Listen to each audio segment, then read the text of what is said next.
সবাই আলো ভিডিও আলো। গত আপনি কিছুদিন আগে আপনি একটা মামলা আমাকে গ্রেপ্তার করা হয়, সেই মামলার আপনি অস্থায়ী জামিনে ছিলাম। আজকে সেই মামলার আবার মনে করেন জামিনের আজকে হাজির তারিখ ছিল, ওই মামলায় আজকে হাজির দেওয়ার জন্য আজকে আদালতে এসেছিলাম।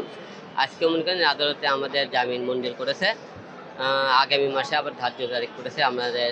আমাদের বিপক্ষ যারা আর আমাকে উপর মামলা করেছে তাদেরকেও সেদিন ডাকছে। এখন দেখা যাক সেদিন মামলা, এখন আজকে মনে করেন জামিন হয়েছে এক কথায় আর কি। নির্বাচন বগুড়া ৪ কালু নন্দীগ্রাম, যেখানে আমি এর আগে ৩ বার নির্বাচন করেছি, আপনি সবাই জানেন।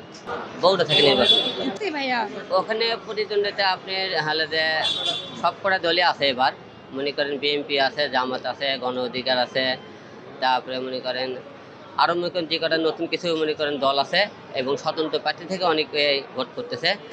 তাই আমরা যেহেতু ওখানে কালু নন্দীগ্রাম আমি আপনি ৩ বার আপনি ওখান থেকে যারা নির্বাচন করেছি, এবারও টার্গেট আছে যেহেতু বগুড়া বাসা আমার, বগুড়া কালু নন্দীগ্রাম, ওখান থেকে নির্বাচন করার টার্গেট আছে।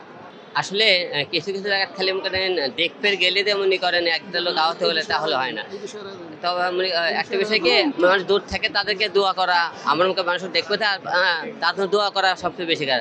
দোয়া করে আল্লাহ পাক যেন তাকে সুস্থ করে নিয়ে আসে। এখন রাজনীতিতে মনে করেন আসলে বিভিন্ন লোক বিভিন্ন রকম দুর্ঘটনা ঘটাতেই পারে। এখন এটা কে করে আমি সঠিক জানি না, আপনারাও যতটুকু জানি আমি ততটুকু জানি, আর বাইরে কিছু জানি না। আসলে বগুড়াতে আমি তো ৩ বার নির্বাচন করেছি জানেন, আপনি তো জানেন। আমি 2 বার পাশও করছিলাম। যে মানুষের ভালোবাসা না থাকলে আমি তো পাশ করলাম না। অবশ্যই তারা আমাকে ভালোবাসে, আমার মধ্যে কিছু না কিছু তাদের গুণ পেয়েছে বলে তো তারা ভোট দিয়েছিল আর কি। আসলে ইতিপূর্বে আমি অনেক করে দল থেকে প্রস্তাব পেয়েছি আর কি। হ্যাঁ, সেই হিসাবে মনে করেন তাদের সাথে মনে করেন আমি বলেছি আমি জানাবো আমি কোন দল থেকে নির্বাচন করবে কি না এই মুহূর্তে বলতে পারছি না।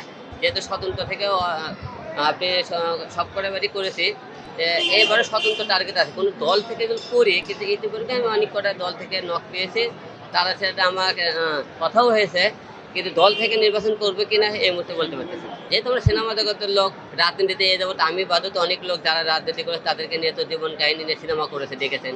দেখ ভবিষ্যতে হতেও পারে, বলা যেতেছে। তো এবারও হামলার শিকার হবো কিনা জানি না, তবে নির্বাচনের সবাই তো আশা রাখে সুষ্ঠু একটা নির্বাচন হোক।